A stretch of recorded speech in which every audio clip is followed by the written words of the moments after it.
গাইবান্ধার গোবিন্দগঞ্জ উপজেলার ২টি ইউনিয়নের বিভিন্ন এলাকায় সড়ক পাকাকরণ ও কালভার্ট নির্মাণ কাজের উদ্বোধন করা হয়েছে। গোবিন্দগঞ্জ প্রতিনিধি নূর আলম সিদ্দিকের প্রতিবেদনে থাকছে বিস্তারিত।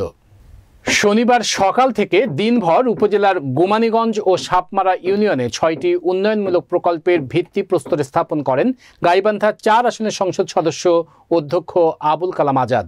এ সময় এলজিইডির নির্বাহী প্রকৌশলী সাবিউল ইসলাম, পানি উন্নয়ন বোর্ডের নির্বাহী প্রকৌশলী হাফিজুল ইসলাম, উপজেলা চেয়ারম্যান শাকিল আলম বুলবুল, উপজেলা আওয়ামী লীগের সিনিয়র সহসভাপতি জাকারিয়া ইসলাম জুয়েল, যুগ্ম সাধারণ সম্পাদক Miah Asaduzzaman Hiru, vice chairman M A Matin Molla, মহিলা ভাইস চেয়ারম্যান পাপিয়া রানী দাস পাখি, উপজেলা প্রকৌশলী আতিকুর রহমান তালুকদার, প্রকল্প বাস্তবায়ন কর্মকর্তা জিন্দার আলী সহ আওয়ামী লীগ ও সহযোগী অঙ্গ সংগঠনের বিভিন্ন পর্যায়ের নেতৃবৃন্দ, ইউপি সদস্যগণ ও স্থানীয় এলাকাবাসী উপস্থিত ছিলেন।